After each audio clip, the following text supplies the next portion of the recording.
আল্লাহ রাব্বুল আমিন বলছেন উম্মতে মুহাম্মাদের জন্য, ও আমার হাবিব, আপনার মাধ্যমে আপনার উম্মতের কাছে আমি এই বার্তাটা দিয়ে দিতে চাই, মেহমানদারি যখন কোনো আপনার উম্মত করবে সে যেন এটা বুঝে নেয় সকলকে দিয়ে আল্লাহ মেহমানদারি নেন না, মেহমানদারি তার তকদিরেই হয় আল্লাহ রাব্বুল আমিন যেই বান্দাকে পছন্দ করেন। নবীজি সাল্লাল্লাহু আলাইহি সাল্লাম একদিন বসে আছেন, আল্লাহ নবী সাল্লাল্লাহু আলাইহি সাল্লামের কাছে দুইজন লোক চলে আসলেন। এশার নামাজের পরে বললেন, ইয়া রাসূলুল্লাহ, আমরা কোনো সাহাবীর মেহমান নই, আমরা আপনার জন্য মেহমান হিসাবে এসেছি। নবীজি চিন্তা করলেন তাহলে তাদের তো রাত্রের খাবার ব্যবস্থা করা লাগবে। আল্লাহ নবী স্ত্রীদের ঘরে খবর নিতে পাঠালেন। একে একে সকল স্ত্রীর ঘর থেকে খবর আসলো, ইয়া রাসূলুল্লাহ, আজকে রাত্রেবেলা নিজেদের খাওয়ার মতোই তো কিছু নাই, মেহমানদারি আমরা কেমনে করাবো? নবীজি সাল্লাল্লাহু আলাইহি সাল্লামের মুখটা লাল হয়ে গেল। আল্লাহ নবী ওই ময়দানে ওই মাহফিলের মধ্যে বসে মসজিদে নববীতে বললেন, আমার দুইজন মেহমান কে আসো, এই দুইজনকে একটু মেহমানদারি করাতে পারবে? নবীজির এক সাহাবী লাফ দিয়ে উঠে বললেন, বাড়িতে কি আছে জানেন না, কিন্তু বলে দিছেন আল্লাহর নবীর মেহমান, আমি মেহমানদারি করাবো। দৌড়াই বাড়িতে চলে গেছেন। স্ত্রী, শোনো, আমি নবীর দুইজন মেহমানের জিম্মাদারি নিয়েছি, বাড়িতে খাবার আছে নাকি?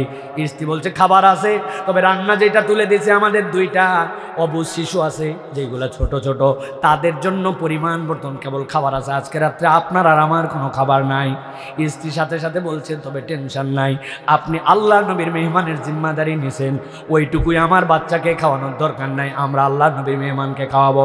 আপনি নিয়ে আসবেন মেহমানকে বাড়িতে, বসানোর পরে আমি চুলার মধ্যে যখন রান্না চাপাবো, আপনি বুদ্ধি করে বাচ্চা দুইটার গায়ের মধ্যে থাবা দিতে থাকবেন, যাতে করে ওই বাচ্চারা জিজ্ঞাসা যদি করে ক্ষুধার জন্য খাবার কোথায়, মিথ্যা বলা যাবে না, বলবেন রান্না হচ্ছে, কিন্তু রান্নাটা তাদের জন্য হবে না, ক্ষুধার্ত বাচ্চাকে বেশ কিছুক্ষণ থাবাথাবি করলে ওরা ঘুমায় যাবে, এরপরে আপনিও খাবেন না, আমিও খাবো না, আমরা ওই মেহমানের জন্য এই খাবারটুকু দিয়ে দিব। মেহমান দুইটা বাড়িতে এসে গেছে, খাবার যখন প্লেটে ভরা হয়েছে, বাচ্চা দুইটা ঘুমায় গেছে ক্ষুধার জ্বালা নিয়া। কিন্তু যখন মেহমানের জন্য খাবার নিয়ে যাওয়া হবে, স্ত্রী বুদ্ধিমতী বলতেছে, আপনি যদি খাবার নিয়ে যান দুইটা ছোট বাচ্চার সাথে, বসার পরে তো আপনাকে ছাড়া মেজবান ছাড়া মেহমান খাবে না, এখন ওই দুইটা বাচ্চার খাবার পরিমাণ তাদের জন্যই তো সাফিসিয়েন্ট না, আপনি যদি সাথে যোগ দেন তাহলে তো মেহমানদের পেট ভরবে না। স্ত্রীকে সাথে সাথে বলছে, বুদ্ধি কি তাহলে? স্ত্রী বলছে, আমার কাছে বুদ্ধি আছে, যখন আপনি খাবার নিয়ে রওনা দিবেন, ওই যে আমাদের ঘরের দুয়ারের কাছে যে আমাদের কুপিটা জ্বলানো আছে, কৌশলে আপনি ওইটার মধ্যে ইচ্ছা করে পা দিয়ে লাথি দিবেন, লাথি দেওয়া মাত্র বাতি নিভে যাবে, আপনি এরপরে খাবার নিয়ে যাবেন আর আমাকে বলবেন বাতিটা ধরাও, আমি কৌশলে বাতি ধরানোর জন্য আমি আগুন পাচ্ছি না বলে দেরি করব, আপনি ওই খাবারটুকু তাদের সামনে দিয়ে বলবেন আপনারা শুরু করেন। তারা দুইজন খেতে শুরু করবে আর আপনি তখন ভাব করবেন যে তাদের সাথে খাচ্ছেন, আপনি শুধু মুখটুকু নড়াবেন যাতে আপনি বোঝাচ্ছেন খাচ্ছেন, কিন্তু আপনি খাবেন না, যাতে আল্লাহ নবীর মেহমানরা পেট পুরে অন্তত এইটুকু খেতে পারেন। স্ত্রীর বুদ্ধিতে যা ঘটনা তাই, আল্লাহ নবীর মেহমান দুইজনকে তারা খাওয়াই দিলেন। বাচ্চা দুইটা না খেয়ে থাকলো, স্ত্রী না খেয়ে থাকলেন, উনি না খেয়ে থাকলেন। ফজরের আযান যখন হয়ে গেছে, ওই দুইজন মেহমানকে নিয়ে আল্লাহ নবী সাল্লাল্লাহু আলাইহি সাল্লামের মসজিদের দিকে রওনা হয়ে গেছেন। যেই না মসজিদের সামনে এসে হাজির, নবীজি সাল্লাল্লাহু আলাইহি সাল্লাম ওই সাহাবীকে দেখে হাসতেছেন আর হাসতেছেন। সাহাবী চিন্তা করছে, আমার নবী হাসে কেন, ঘটনাটা কি? গত রাত্রে এই মেহমানদের জন্য যা করলাম আল্লাহ জানে কোনো ভুল হয়েছে কিনা। আল্লাহ নবীর সাথে সাথে বললেন, ও আমার সাহাবী, গত রাত্রে তুমি যা ঘটাইছো আমার আল্লাহ ওইটা দেখে এমন সন্তুষ্ট হয়েছেন, তুমি মসজিদে নববীতে আসার আগে জিবরাইল এসে জানাইছে তোমাদের কাণ্ড দেখে আল্লাহ খুশিতে হেসে দিয়েছেন। আমিও আমার সাহাবীর পারফরমেন্সের জন্য আল্লাহর হাসি রিপিট করে আমি নবীও তোমার প্রতি সন্তুষ্ট হয়ে হেসে দিলাম। আল্লাহ কোরআনুল কারীমের আয়াত অবতীর্ণ করলেন, ওয়ালা ইয়াজিদুনা ফি সুদুরিহিম হাজাতাম মিম্মা উতু ওয়া ইউথিরুনা আলা আনফুসিহিম ওয়ালাউ কানা বিহিম খাসাসা। আল্লাহ বলছেন, মনে করো না তাদের অন্তরের কোনো চাহিদা ছিল না, তাদের বোধহয় রাত্রে ক্ষুধা লাগে নাই, তাদের বোধহয় হাজত নাই, এরকম নয়, কিন্তু তাদের যত হাজত থাক, যত ক্ষুধা থাক, তারা তার উপরে তার ভাইকে প্রায়োরিটি দিয়েছে। আল্লাহ বলছেন, আল্লাহ এই বান্দাকে পছন্দ করেন। সুবহানাল্লাহ। আল্লাহ বলতেছেন ওয়ামাই ইউকা শুহা নাফসি ফাউলাইকা হুমুল মুফলিহুন। যেই ব্যক্তিরা নিজের প্রয়োজনের উপরে অপর ভাইয়ের প্রয়োজনকে প্রায়োরিটি দেয়, মেহমানদারি করার মতো মানসিকতা রাখে, আল্লাহ বলছেন আমি তাদেরকে মুফলেহদের তালিকার মধ্যে অন্তর্ভুক্ত করে নেই। সুবহানাল্লাহ ওয়া বিহামদি। সুতরাং এই যে মেহমান নেওয়াজি, এটা আল্লাহ রাব্বুল আলামিন নিজে পছন্দ করেন বান্দার জন্য। নবীজি বলছেন মান কানা ইউমিন বিল্লাহ ওয়াল ইয়াউমিল আখির ফালইউকরিম দাইফাহ। কেউ যদি আল্লাহকে বিশ্বাস করে, পরকালকে বিশ্বাস করে, সে যেন তার মেহমানকে সম্মান করে। যে মেহমানকে সম্মান করলো, প্রকারান্তরে সে আল্লাহ রাব্বুল আলামিনে বিশ্বাস স্থাপন করলো, পরকালকে স্বীকার করে নিল। সুবহানাল্লাহ বলেন। এই জন্য প্রিয় ভাইরা, আমাদের একসময় কালচার ছিল মেহমানদারি করা, এক সময়ের কালচার ছিল এইটা ঘরে ঘরে, কিন্তু এখন পরিবর্তন হয়েছে। আপনার বাড়িটা বাজারের উপরে, আপনার সব মেহমানরা আপনার বাড়িতে আসে। আপনার বউ বলে আর তো কোনো ঘর বাড়ি খুঁজে পায় না, তোমার গোষ্ঠী অসুস্থ হলেও আমার বাড়ি, বাজার করতে আসলো আমার বাড়ি, বিপদে বলে আর কত, বলে কিনা ভাই? আহা, সব মেয়ে এরকম না, কিন্তু অনেকে আছে। আবার অনেক পুরুষও এরকম আছে, উনার বাড়ির আত্মীয় আসলে খুশি, বউয়ের বাড়ির আত্মীয় আসলে উনার মন বেজার হয়ে যায়। যেই ব্যক্তি আল্লাহ রাব্বুল আলামিনের পাঠানো মেহমানকে সম্মান করে না, ওই ব্যক্তির মর্যাদা বাড়ে না। ও মায়েরা, ও বোনেরা, আপনি যদি চান আপনার স্বামী দীর্ঘজীবী হন, আপনার স্বামীর হায়াত বেশি হোক, আপনার বাড়ি বরকতে ভরে যাক, হযরত আলী রাদিয়াল্লাহু তাআলা থেকে স্পষ্ট হাদিস আসছে, তিনি বলতেছেন কেউ যদি মেহমান নেওয়াজি করে, আল্লাহ রাব্বুল আলামিনের দেওয়া সম্পর্কগুলো, আত্মীয়তার মেনটেন করে, আল্লাহ ওই ব্যক্তির হায়াতকে বাড়ায় দেন। সুবহানাল্লাহ বলেন। ছোট্ট একটা ঘটনা বলবো, জানেন অনেকে, কিন্তু এর মধ্যে এমন দীক্ষা আছে এইভাবে হয়তো কখনো ভেবে দেখেন নাই। হযরত ইব্রাহিম আলাইহিস সালাম, তার একটা গল্প আল্লাহ কোরআনে বলতেছেন, নবীজিকে শুনেছেন হয়তো, কিন্তু দেখেন তো এইভাবে ভেবে দেখেছেন কিনা এর আগে? আল্লাহ বলতেছেন, ও আমার হাবিব, আপনার কাছে একটা খবর দেই নবীজি আপনার উম্মতের জন্য। হাল আতাকা হাদিসু দাইফি ইব্রাহিমুল মুকরামিন। ইব্রাহিমের মেহমানের ব্যাপারে খবর আপনি জানেন নাকি? সম্মানিত মেহমান ইব্রাহিমের কাছে একবার আসছিল। ঘটনাটা কি? ইব্রাহিম আলাইহিস সালাম বাড়িতে নাই, হঠাৎ করে সে খবর শোনেন কিছু লোক আসছে। ওই লোকগুলা তার বাড়ির মধ্যে এসে বসে আছে। বসে থাকার পরে ইব্রাহিম আলাইহিস সালাম খবর পাওয়া মাত্র আসছেন, ইজদাখালু আলাইহি ফাকালু সালামা। ইব্রাহিম আলাইহিস সালাম যেই না বাড়িতে ঢুকছেন, বাড়ির ভিতরে মেহমানরা তাকে বলছে আসসালামু আলাইকুম। ইব্রাহিম আলাইহিস সালাম তাকায় দেখলেন, আরে আশ্চর্য কথা, এদেরকে তো চিনি না আমি, কিন্তু অচিনা হলেও তো আবার তাদের আসারে মিল নাই। মানে কি?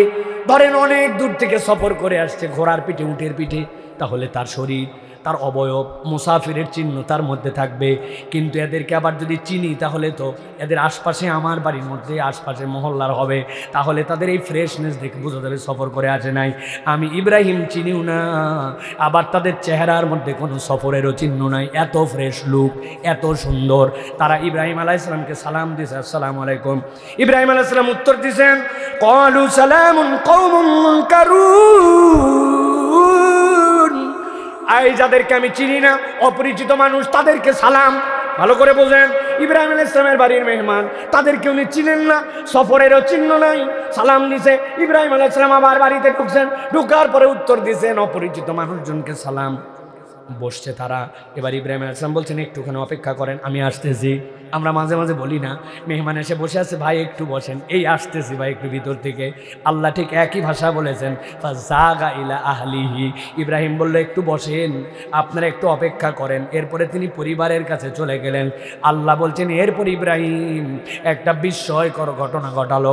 ফাজা বিজলিন সালিম, ফাজা বিইজলিন সামিন। সামিন বলা হয় আরবিতে ওই রকম একটা গরুর বাছুর, যেইটা মায়ের দুধ ছেড়ে দিছে কিন্তু নিজে এখনো গর্ভবতী হয় নাই, মানে একটা মধ্যবয়স্ক 2 বছর 1.5 বছরের এরকম একটা গরুর বাছুর। আল্লাহ বলছেন, আমার পয়গম্বর যাদেরকে চেনে না, অপরিচিত মানুষ, তাদেরকে বললে একটু বসেন। বসেন বলে ফাজা বিজলিন সামিন, একটা আস্ত গরুর ভুনা করে নিয়ে এসে সামনে তাদেরকে মেহমানদারির জন্য দিয়ে দিয়েছে। সুবহানাল্লাহটা আসতে বলেন। জীবনে কোনো আস্ত মুরগি দিতে পারলেন না, এক মুরগি 4 ফাল করে তারপরে আপনি রোস্ট বানাই দেন হুজুরের সামনে। আস্ত মুরগি বছরে একবার আসে, একটা ছাগল সামনে দিতে পারলেন না। জানেন আমরা আসবো, তাও একটা ছাগল দিতে পারলেন না আপনি। হ্যাঁ, আর আল্লাহ নবী সাল্লাল্লাহু আলাইহি সাল্লাম ইব্রাহিম আলাইহিস সালাম অপরিচিত কেস, ভালো করে বোঝেন। আমি ছাগল খাওয়ার নেশায় কথা বলছি না, ধাক্কা দেওয়ার জন্য বলতেছি। একটা আস্ত গরুর বাছুরকে ভুনা করে অপরিচিত লোকের সামনে হাজির করলেন, বাড়ির যায় সুবহানাল্লাহ বলেন।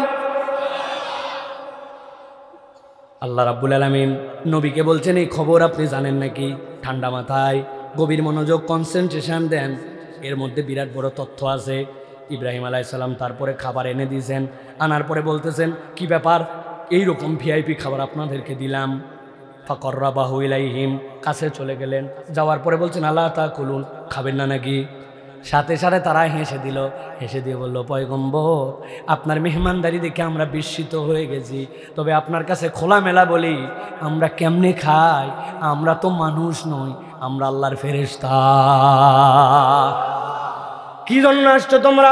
গভীর মনোযোগ দেন।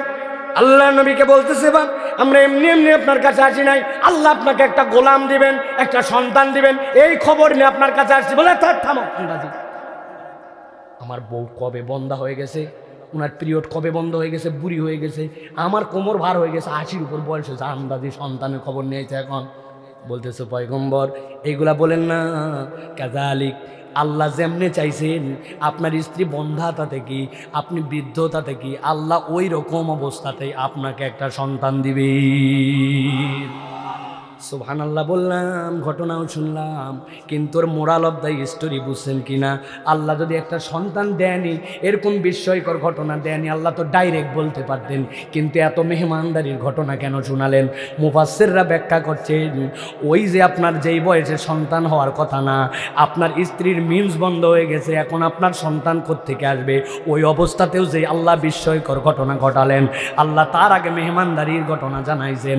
নবীর জন্য আল্লাহর পক্ষ থেকে গিফট উম্মতের জন্য জানাই দিয়ে রাখলেন, তোমার জীবনেও যদি অলৌকিক কিছু পেতে চাও, এমন কিছু অর্জন করতে চাও যে এইটার সম্ভাবনার দুয়ার তুমি দেখতে পাও না, তাহলে নবীওয়ালা চরিত্রে তুমি যদি মেহমান নেওয়াজ হও, আল্লাহ তোমার জীবনেও এরকম বিস্ময়কর জিনিস দিয়ে দিতে পারে।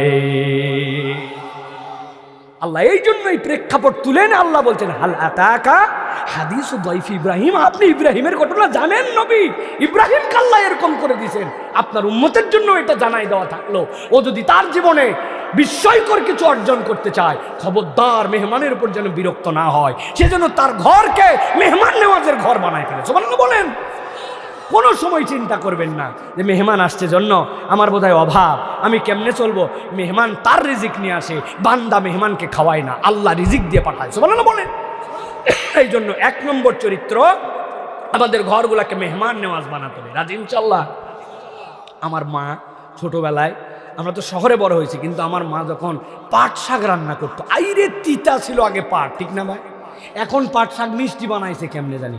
আগে বাচ্চা কাচ্চার কৃমি হইলে পাট শাক খাওয়াতো, তারপর ওই যে আমাদের কি বলে ওইটাকে, আনারসের ভিতরের মধ্যে 2 পাতা তুলে সেইছে ওইটা খাওয়াতো, আইরে তিতা তিতা। আম্মা আমারে বলছে আজকে পাট শাক রান্না হয়েছে, পাশের বাসায় দিয়ে আসো। আমি বললাম মা সব দিতে পারছেন, পাট শাক দিতে যেতে পারবো। বলছে কেন? তিতা জিনিস মানুষের বাড়ি দেয় নাকি, আন্দাজে একটা জিনিস। মা বলছে ব্যাককল রে, আমার বাড়িতে আজকে প্রথম রান্না হয়েছে, এটা তিতা না মিষ্টি তোর দেখার দরকার কি, পাশের বাড়িতে দিয়ে আয়। এখন পাশের বাড়িতে কে থাকে জানেও না, সামনাসামনি ফ্ল্যাট চেনেও না, আশপাশের মানুষের খবরও নেয় না, 1.5 হাত জমি ঠেলা ঠেলি নিয়ে 2 ভাইয়ের মধ্যে কথা হয় না, আর মেহমানদারি তো অনেক দূরের কথা, ঠিক না? বরকত আসমানতে ভাসে ভাসে আসবে।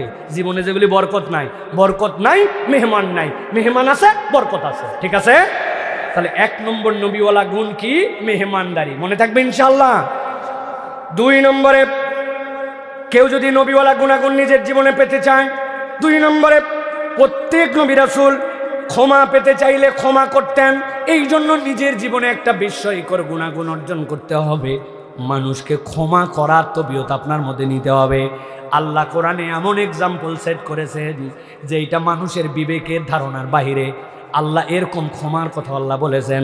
ছোট্ট একটা কথা বলি গল্প আকারে, যাতে আপনার মনে থাকে। হযরত আবু বকর রাদিয়াল্লাহু তাআলা আনহু, হযরত আবু বকর রাদিয়াল্লাহু তাআলা আনহু বড় দরাজ দিলের মানুষ ছিলেন। মক্কায় যখন প্রথম ঈমান আনছে মানুষেরা, ওই দরিদ্র মানুষ, গরিব মানুষ, যাদের চলতে ফিরতে পারতো না, সবগুলার দেখভাল করতেন আবু বকর রাদিয়াল্লাহু তাআলা আনহু। সুবহানাল্লাহ।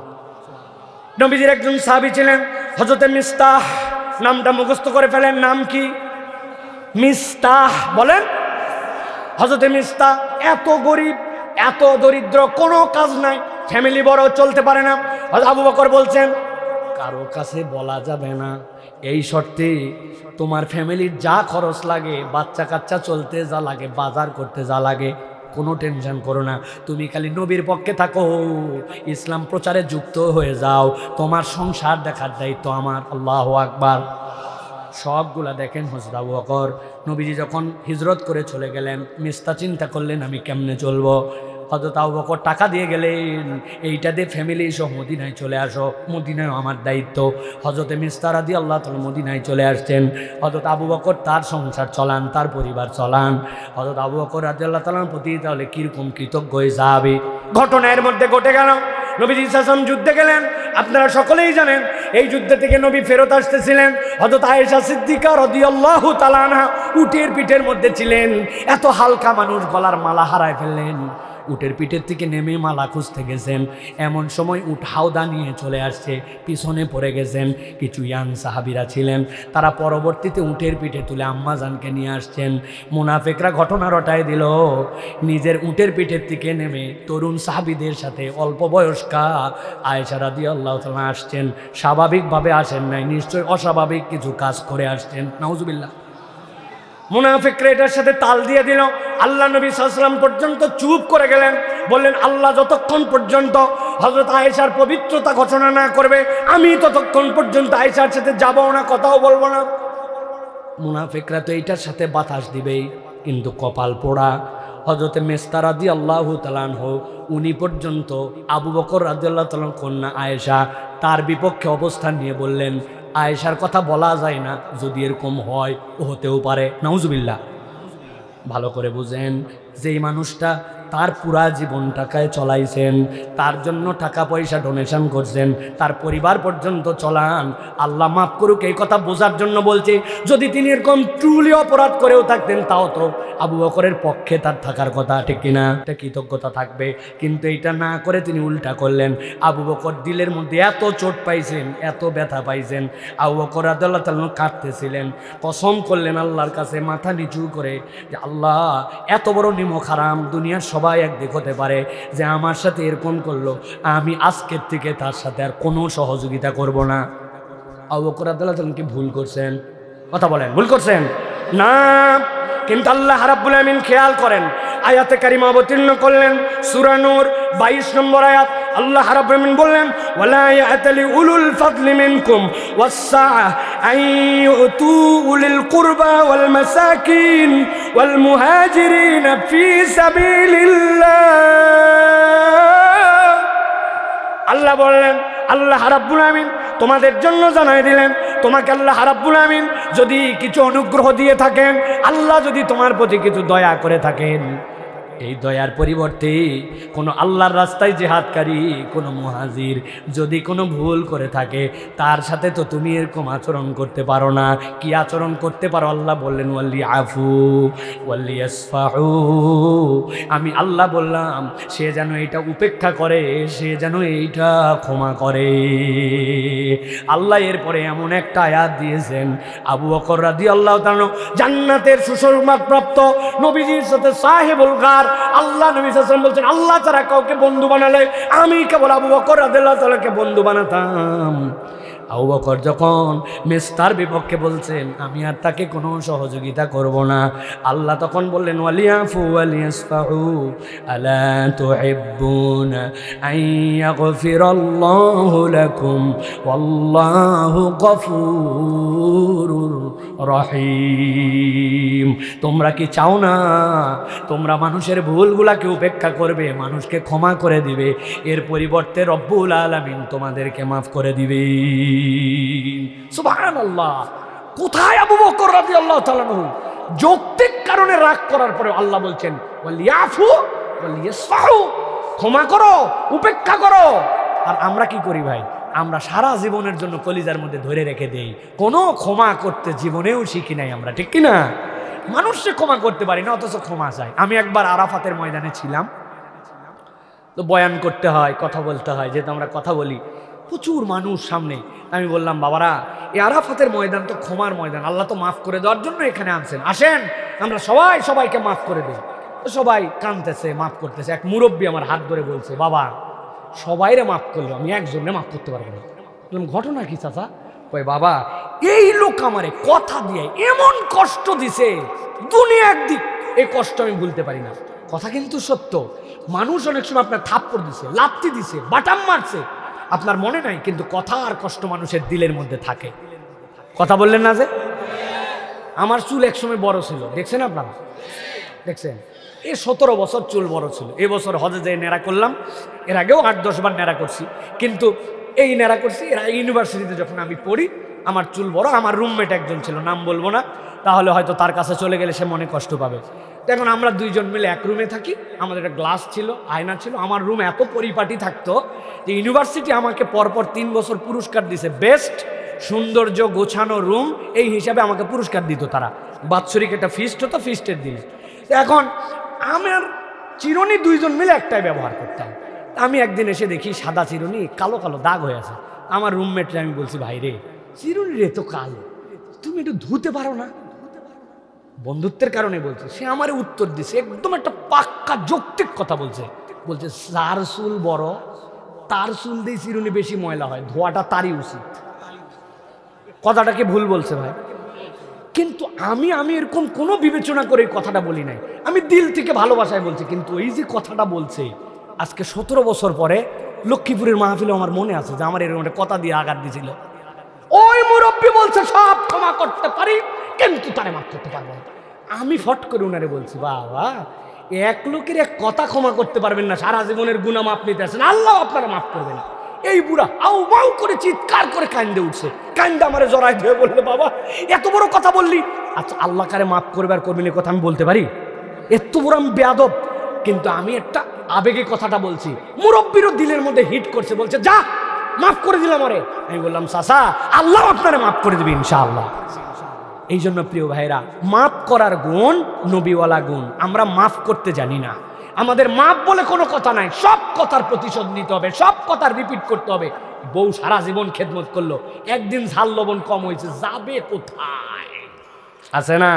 লক্ষ্মীপুরের লোক আবার গালে এক্সপার্ট, এক কথা দুই কথা বলতে বলতে বলতেছে, বেয়াদব কোথাকার, বেহায়া কোথাকার, তুই একটা ময়াকার গয়ে দীর্ঘ।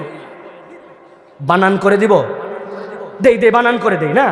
আপনার তো বলেন এইটা, আপনার সন্তানকে যে গর্ভে ধারণ করছে, আপনি তারা আগ্ধ করে বিয়ে করছেন, আপনি কেমনে তারে ময়াকার গয়ে দীর্ঘ গালি দেন ভাই? কেমনে? এত মুখ খারাপ আপনার কোত্থেকে হলো ভাই? প্রিয় ভাইরা, ক্ষমা করে দেন, ক্ষমা করতে শিখেন। অনেক মহিলাও এরকম আছে, আইরে অকৃতজ্ঞ, এত বড় বাজার লিস্ট ধরাই দিছে, এই বেচারি সব আনছে, আল্লাহ কপাল খারাপ রাখলে যা হয়, শুধুমাত্র প্যারাশুট নারিকেলের তেল আনতে মনে নাই। এই মহিলা সব মিলাই দেখছে, সব আছে, কিন্তু হেড তেল নেই। এর সাথে সাথে বলছে, 22 বছর তোমার সাথে সংসার করে কি পেলাম? আছে না? এক তেলে 22 বছর উধাও, এরকম অকৃতজ্ঞ মহিলাও আছে কিনা? অতএব প্রিয় ভাই, চেক অ্যান্ড ব্যালেন্স, মাওয়াদ্দাত ওয়া রাহমা। আল্লাহ বলছেন এই মাওয়াদ্দা আর রাহমা, এই দুইটা আল্লাহ রাব্বুল আলামিন মিলাই দিয়েছেন। মুফাসসিররা অভিনব ব্যাখ্যা করেছেন মাওয়াদ্দা মানে যৌবন কাল, রহমা মানে বুড়া কাল।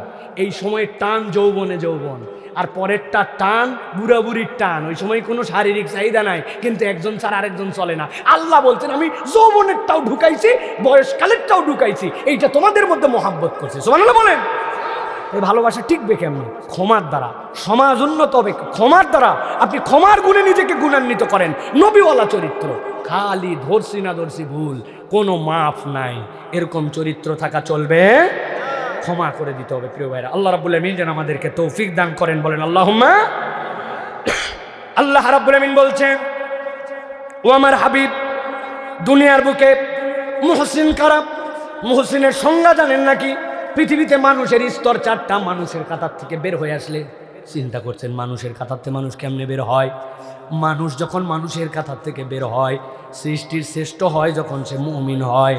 কিন্তু এই মুমিন তার কেবলমাত্র গুণাগুণ নয়, ওই মুমিনের পরের স্তর হচ্ছে তার জন্য মুসলিম। আল্লাহ বলছেন কেবল মুসলিম নয়, ওই মুসলিমের পরের স্তর হচ্ছে মুত্তাকি। কেবল আল্লাহ বান্দাকে মুত্তাকি দেখতে চান না, বান্দাকে আল্লাহ মুহসিন দেখতে চান। মুহসিন মানে কি? আল্লাহ যা করতে নিষেধ করেছেন নিজে বেঁচে থাকে, যা করতে বলেছেন করে। তবে আল্লাহ এমন কিছু কাজ রেখেছেন আল্লাহ না করলে অখুশি হন না, কিন্তু করলে আল্লাহ খুশি হন। ওই বান্দা আল্লাহকে সন্তুষ্ট করার জন্য ভালো কাজের প্রতিযোগিতায় নেমে যায়।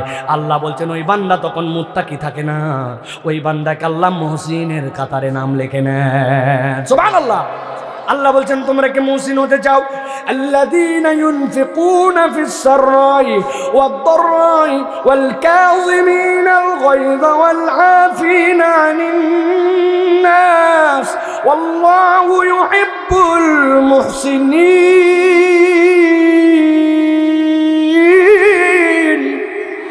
আল্লাহ বলছেন দুনিয়ার মানুষ, আমি আল্লাহ তোমাদের 4টা গুণাগুণের প্রতি উৎসাহিত করলাম। আল্লাযীনা ইউনফিকুনা ফিস সাররা, টাকা পয়সা আছে তখনও দান করে। ওয়াদ-দাররা, টাকা নাই কিন্তু যা আছে অসচ্ছল তখনও সে দান করে। আল্লাহ বলছেন এই গুণাগুণ। ওয়াল কাযিমিনাল গায়জ, যখন বান্দা রাগ হয় রাগ দমন করে। আর 4 নম্বর ওয়াল আফিনা আনিন নাস, মানুষ যদি তার সাথে বিহেভিয়ারে ভুল করে, আচরণে ভুল করে, ওই বান্দা মানুষকে ক্ষমা করে দেয়। আল্লাহ বলছেন এই 4 গুণাগুণ যার মধ্যে আছে রব্বুল আমিন তাদেরকে মুহসিনের কাতারে নাম লেখায় নেন। সুবহানাল্লাহ। শুনতে সহজ, সুবহানাল্লাহ বলা সহজ, আমল করা অনেক কঠিন। ডায়লগ দেয় কি জানেন? আমাকে তো চিনিস না, রাগিনা রাগিনা, কিন্তু রাগলে কিন্তু আমি ভয়ঙ্কর। বলে না ভাই?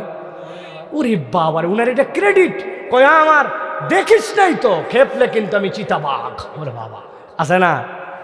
আমার স্যার আব্দুল্লাহ জাহাঙ্গীর রাহিমাহুল্লাহ বলতেন দুনিয়ায় যারা বলে রাগকে নিয়ন্ত্রণ করা যায় না, এরা 2টা গুনাহ করে। আল্লাহর কথার বিরোধিতা করে, নিজের সাথেও মুনাফিকি করে। স্যারকে আমরা বলছিলাম স্যার বুঝলাম না, আল্লাহর কথার বিরোধিতা বুঝলাম, মুনাফিকি করে কেমনে বুঝলাম না। স্যার বুঝাইছেন আমাদেরকে ক্লাসে। আব্দুল্লাহ জাহাঙ্গীর স্যার বলছেন ওয়াল কাযিবিনাল গায়জের সংজ্ঞা কি?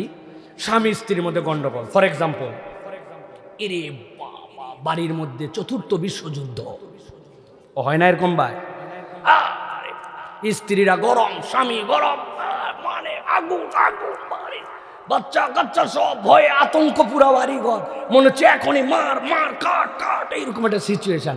এমন সময় ওই বাড়ির দরজায় এসে কে যেন ডাকছে।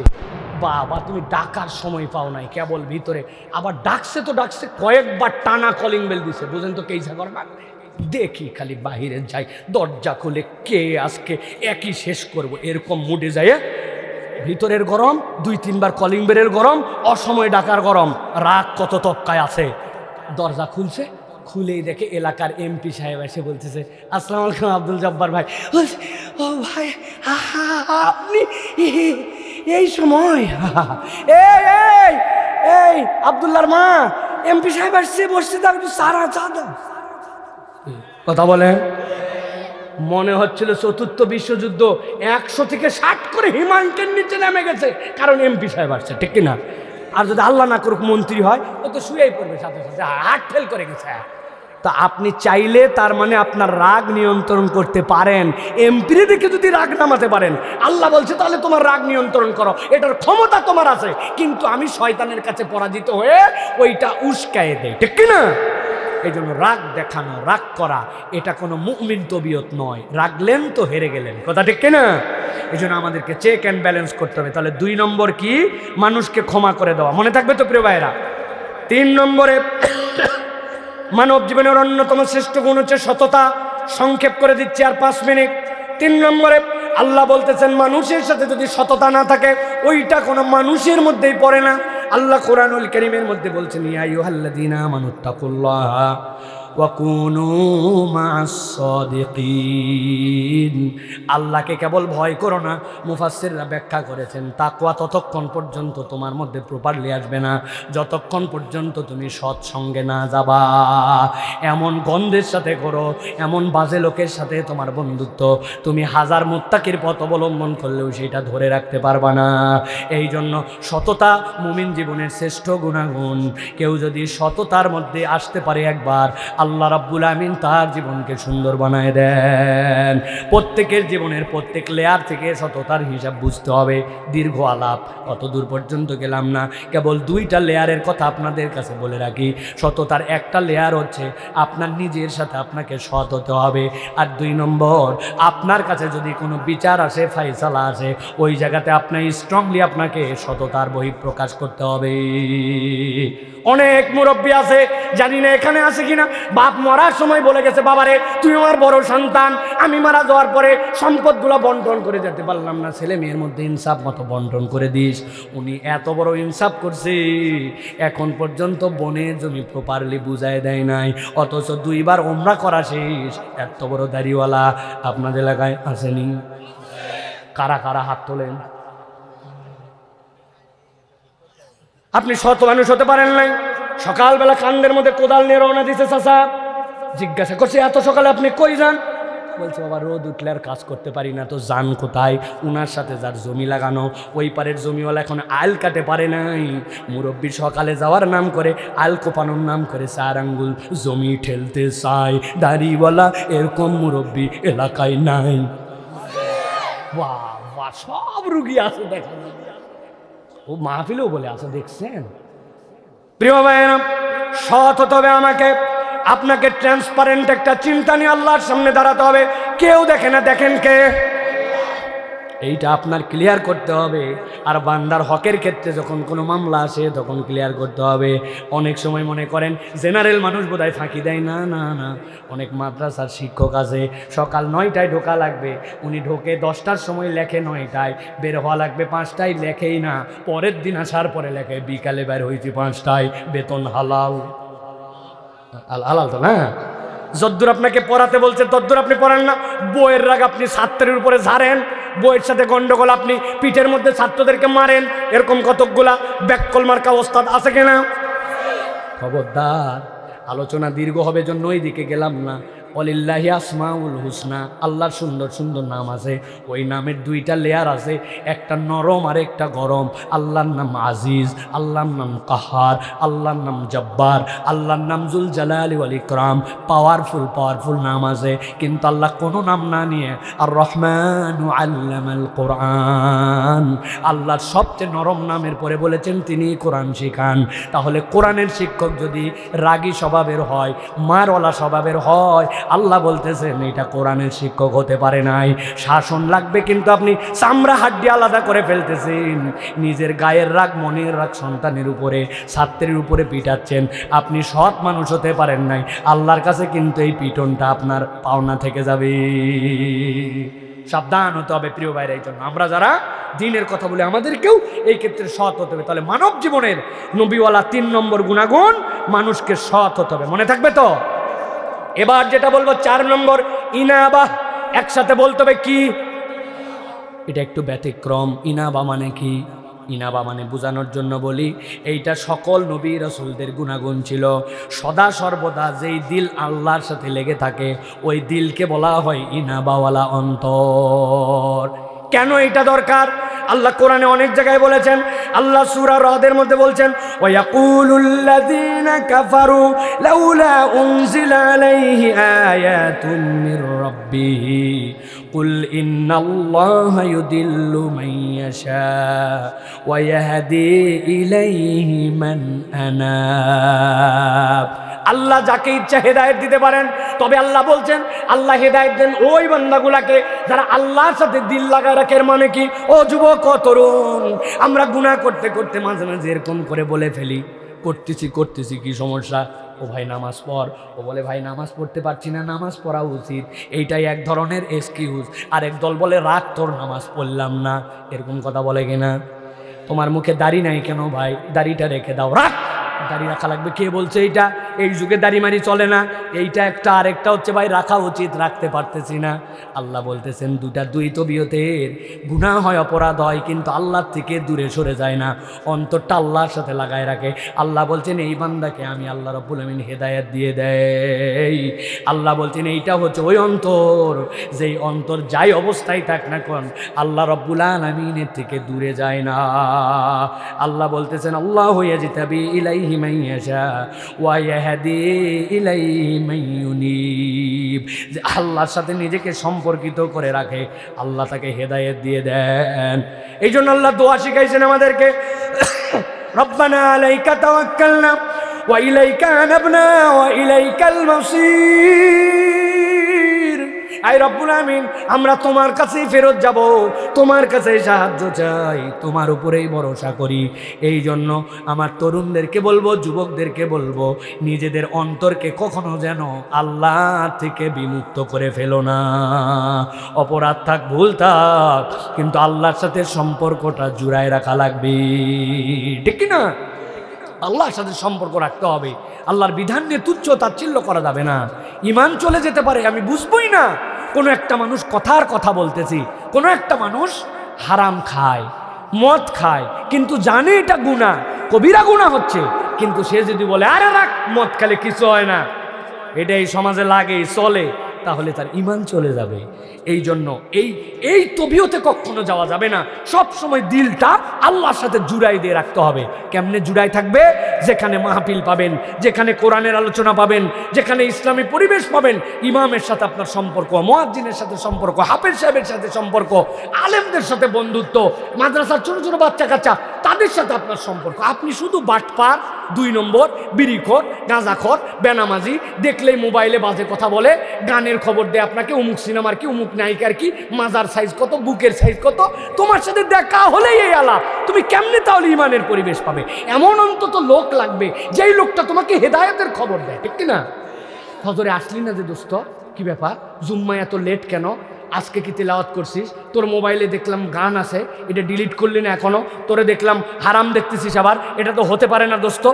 এই না হলো আপনার বন্ধু যে আপনাকে খবর নেবে? আপনার এরকম কোনো বন্ধুই নাই। আপনার বন্ধু বিড়িখোর, বেনামাজি, বেয়াদব, বেঢঙ্গা, চুল উল্টাপাল্টা, টাকলু নিচে কাপড়, দাড়ি নাই, ও আহাম্মুক, সব লোকের পেছনে বেয়াদব বলে, সেটা আপনার কলিজার টুকরা, জানে মান, তাই না? কেমনে হবে তাহলে? আল্লাহর সাথে আপনার সম্পর্ক থাকবে? তাহলে এটা আপনাকে পর্যবেক্ষণ করতে হবে প্রিয় ভাইরা। এই জন্য নবীজি বলছেন, তোমাদের জন্য আমি নবী জানায় রাখলাম, জেনে রাখো, আলমারু আলা দীনি খলিলিহি, বন্ধুর দর্পণে মানুষ বিবেচিত হয়। আয়নায় যেরকম দেখতে পাই আমি, দেখতে কেমন, চুল ঠিক আছে কিনা, টুপি ঠিক আছে কিনা, আপনি আপনার বন্ধুত্বে আপনি আপনাকে দেখতে পাবেন যে আপনি জান্নাতের দিকে না জাহান্নামের দিকে। বাড়ির যাই হিসাব মিলাই নিন বাকিটা। সর্বশেষ পয়েন্ট, সব নবীদের সব গুণ, আজকে যা আলোচনা করলাম, সব গুণ যদি মানুষের জীবনে থাকতে হয়, নবীদের শ্রেষ্ঠতম গুণ ছিল, আল্লাহর প্রত্যেকটা পয়গম্বর শাকের ছিলেন, শকরগুজার ছিলেন। বান্দা যদি আল্লাহর শকরগুজার না হয়, ওই বান্দার জীবনে কোনো নিয়ামত স্থিরভাবে আসে না, থাকে না। আল্লাহ কোরআনে বিষয়ে অনেক কথা বলেছেন। আল্লাহ বলছেন, ফাজকুরুনি আযকুরুকুম ওয়াশকুরুলি ওয়ালা তাকফুরুন, আমাকে স্মরণ করলে আমি রব তোমাকে স্মরণে রাখবো, আর তুমি যদি আমার কৃতজ্ঞ হও বান্দা আমি নিয়ামত তো দিব, খবরদার খবরদার তুমি কুফরি করো না। মূসা আলাইহিস সালাম কওম নিয়ে চলে গেলেন, আল্লাহ রাব্বুল আলামিন এত নিয়ামত দিয়ে দিলেন, তাদেরকে ফেরাউন থেকে মুক্ত করলেন, নারীদেরকে স্বাধীন বানায় দিলেন, দেশ দিয়ে দিলেন, তার চোখের সামনে 9 লক্ষ মানুষকে পানির নিচে ডুবাই দিলেন। আল্লাহর বান্দারা ওই পারে ওঠার পরে আল্লাহ মূসা আলাইহিস সালামকে বললেন, ওয়া ইস্তাযানা রাব্বুকুম লা ইন শাকারতুম লাযিদান্নাকুম ওয়া লা ইন কাফারতুম ইন্না আযাবি লাশাদীদ, স্মরণ করায় দিচ্ছি, তোমরা যদি কৃতজ্ঞ হও নিয়ামত বৃদ্ধি হবে, আর যদি অকৃতজ্ঞ হও বিপদ আছে। মূসা আলাইহিস সালাম বললেন, চলো আমরা যে বাইতুল মুকাদ্দাস উদ্ধার করি। ওরা বলল, আমাদের হাতে সময় নাই, তুমি আর তোমার আল্লাহ করো। আল্লাহ এমন রাগা রাখলেন, 40 বছর একটা প্রান্তরের মধ্যে ঘুরাতে ঘুরাতে ঘুরাতে ঘুরাতে ওই প্রজন্মের সবগুলাকে আল্লাহ ওই মরুভূমির মধ্যে মেরে ফেলছেন। নতুন প্রজন্ম আসার পরে এরপরে বাইতুল মুকাদ্দাস বিজয় করতে গেছে, ছোট্ট একটু কথার জন্য আল্লাহ তাদেরকে ধ্বংস করে দিয়েছেন। এই জন্য আমাদেরকে আল্লাহর প্রতি খুঁজে খুঁজে কৃতজ্ঞ হতে হবে, অকৃতজ্ঞ বান্দা হওয়া যাবে না। অতএব প্রিয় ভাইরা, আমরা যদি শুকরগুজার হই, আল্লাহ নিয়ামত বাড়াই দিবেন। প্রিয়, আমরা শুকরিয়ার জন্য আইটেম খুঁজে পাই না। কত আইটেম আপনার আমার জীবনে আছে, আপনি কল্পনা করতে পারবেন না। শুধু 2টা ছোট্ট হিংস দিয়ে কথা শেষ করে ফেলি। প্রিয় ভাইরা, আপনারা বাথরুমে স্যান্ডেল ব্যবহার করেন না করেন না? কথা বলেন। বাথরুমের ভিতর কারা কারা দৌড়াদৌড়ি করেন? হাত তুলুন তো। আসেন কেউ? কেউ বাথরুমে দৌড়ায় না, পাগলা নাকি হুজুর? বাথরুমে ঢুকি, ব্যবহার করি, বের হয়ে যায়, 10 ধাপ 15 ধাপ, ঠিক না? কিন্তু 6 মাসের মধ্যে স্যান্ডেলের তলা ক্ষয় যায়, চেঞ্জ করা লাগে। বউ বলে পিছলাই গেছিল, মাজা গেছিল, তাড়াতাড়ি চেঞ্জ করো, নতুন স্পঞ্জ আনো, ঠিক না? 10 ধাপ 15 ধাপ ঘুরে 6 মাসে স্যান্ডেলের তলা ক্ষয় যায়। কিন্তু কোনোদিন ভাবলেন না 90% সময় যে খালি পায়ে ঘুরলাম, আবাদ করলাম খালি পায়ে, মসজিদে গেলাম খালি পায়ে, মাঠে খালি পায়ে, ঘাটে খালি পায়ে, মাহফিলে খালি পায়ে, তো আপনি আপনার পায়ের তলার জুতা 10 ধাপে ক্ষয়ে যায় আর আপনার 70 বছর জীবন পার হয়ে গেল। এতদিন তো পায়ের তলা ক্ষয়া, মাহফিলে যাদের 70 তাদের কাল্লা হাজির হওয়ার কথা, ঠিক কিনা? আল্লাহ কোনো নিয়ামতই দেয় নাই। আহা, জীবনে পায়ের তলার 1 ফোঁটা রক্ত বের হলো না। কোন আল্লাহ আপনার চামড়া অনবরত গ্রোথ করে করে এটাকে ঠিকঠাক মতো রেখে দিলেন আমৃত্যু। আল্লাহ বলছেন তুমি তোমার রবের কৃতজ্ঞ হবা না? তুমি খুঁজে পাও না তোমার রব রে না? গাড়ির মধ্যে ওয়াইফার থাকে, সামনে দিকে এরকম করে করে গ্লাস পরিষ্কার করা লাগে, ওই সিএনজির সামনেও থাকে, ওর ভিতরে পানি না থাকলে বালু সহ ঘষা খাইলে ঘ্যাস ঘ্যাস করে গ্লাস ময়লা হয়ে যায়। প্রত্যেক দিন 22,000 বার চোখের পলক ফেলেন। 50 বছর বয়স হয়ে গেলে বাড়ির যায় ক্যালকুলেটার দিয়ে গুণ দিন, যেমন তেমন ক্যালকুলেটারে গণিত আসবে না। এটা প্রথমে বাইর করবেন 1 মাস, তারপরে 24 ঘন্টা, 24 ঘন্টার মিনিট, মিনিটের পরে হিসাব করে দেখবেন প্রত্যেক দিন 22,000 বার পলক ফেলছেন। 70 বছরে কতবার? জীবনে চিন্তাই করা লাগে নাই, আহা চোখ খুলবো না ফেলবো, আল্লাহ পানি আসে না নাই, যদি চোখ ঘ্যাস ঘ্যাস হয়ে যায়। বাবা লাগছে? কোন আল্লাহ আপনার এই পানি আপনাকে অনবরত দিয়ে যাচ্ছেন? চিন্তা করলেন না একবার? মায়ের পেটের থেকে হওয়ার পর দাঁত উঠলো 1 বছর বয়সে, দাঁত এই যে হাফ ইঞ্চিতে এসে আটকায় গেল, অথচ নখ বেড়েই যাচ্ছে। একই পেটে খাবার, দাঁত আটকালো, নখ বেড়ে গেল। গোপ না কাটলে হয় না, 20 বার আসতে গোপ কাটা লাগে। 4 আঙ্গুল উপরেই চোখের পাপড়ি বাড়ে না, বুরু বাড়ে না। কোন আল্লাহ যে আপনার গোপ বাড়ালো, দাড়ি বাড়ালো, চুল বাড়ালো, এইটাকে আটকাই দিল, নখ বাড়ালো, দাঁতকে আটকাই দিল? আপনি একবার কল্পনা করলেন আল্লাহ কিচ্ছু দেয় নাই, কিছু পাই নাই, কি কৃতজ্ঞ হব? এই কথা বলেন। এই জন্য আল্লাহর কৃতজ্ঞ হতে হবে, খুঁজে খুঁজে খুঁজে খুঁজে। আল্লাহ বলছেন আল্লাহ কৃতজ্ঞ হলে আল্লাহ শুধু নিয়ামতের ঢল নামাই দিবেন তার জীবনে। সুবহানাল্লাহ বলেন। তাহলে 5টা বলেছি, কে বলতে পারবেন? বলেন নবীওয়ালা 5টা গুণ কে? একজন, এনিওয়ান ফ্রম হিয়ার বলেন। 1 নম্বর, 2 নম্বর ক্ষমা, 3 নম্বর সততা। মাশাআল্লাহ, পিচ্চি বলছে, মাশাআল্লাহ। 4 নম্বর ইনাবা, কি বলছি? 5 নম্বর শুকরিয়া, এটা বলছে। প্রথমটা মনে আছে? সব নবীর কমন 4টা সুন্নাহ মনে আছে? 1 নম্বর হ্যাঁ মেসওয়াক, 2 নম্বর সুগন্ধি, 3 নম্বর খতনা, 4 নম্বর বিবাহ। আল্লাহ আমাদেরকে কবুল করবে, আল্লাহুম্মা আমিন। আমার ভাইকে, আমার প্রিয় একজন ব্যক্তি, আমি বাংলাদেশের একটা জিনিস বলি, আল্লাহ ভাইকে দুনিয়ার যত দেশে নিয়ে গেছেন, বাংলাদেশের কোনো ফনের, কোনো বিষয়ের, কোনো ব্যক্তি এই দেশকে রিপ্রেজেন্ট করার জন্য এতগুলা দেশে যায় না। সুবহানাল্লাহ বলেন। বাংলাদেশে যদি ইন্টারন্যাশনাল পার্সোনালিটি বলেন, আল্লাহর কৃতজ্ঞতার জন্য বলছি, দ্য ব্র্যান্ড অফ বাংলাদেশ, সেটা হচ্ছে আহমেদ ইউসুফ আল আজহারী। সুবহানাল্লাহ বিহামদি। কি জন্য এই কথা বলছি? কোরআন হচ্ছে ইউনিভার্সাল। আমি আমেরিকায় যাই, জাপানে যাই, দুবাইয়ে যাই, সিঙ্গাপুরে, যেখানে যাই, ওয়াজ করি কোন ভাষায় ভাই? ওই বাংলায় বলা লাগে, টুকটাক ইংরেজি, কিছু আরবি, কিন্তু কোরআন ইউনিভার্সাল, সারা পৃথিবী চেনে। আহমদ ইউসুফ আল আজহারী বাংলাদেশি, সেইটাকে প্রেজেন্ট করে। আলহামদুলিল্লাহ, সেই মানুষটা আপনাদের সামনে আসছে, আলহামদুলিল্লাহ। তিনি এখন আপনাদের কাছে কথা বলবেন ইনশাআল্লাহ। আমার জন্য আপনাদের কাছে দোয়া চাই। একটু দীর্ঘ করে ফেলছি, ভাইয়ের কাছে ক্ষমা চাই, আপনাদের কাছে ক্ষমা চাই। ওয়া মা আলাইনা ইল্লাল বালাগ। সুবহানাকাল্লাহুম্মা বিহামদিকা আশহাদু আল্লা ইলাহা ইল্লা আনতা আস্তাগফিরুকা ওয়া আতুবু ইলাইক। ওয়াসসালামু আলাইকুম ওয়া রাহমাতুল্লাহি ওয়া বারাকাতুহু।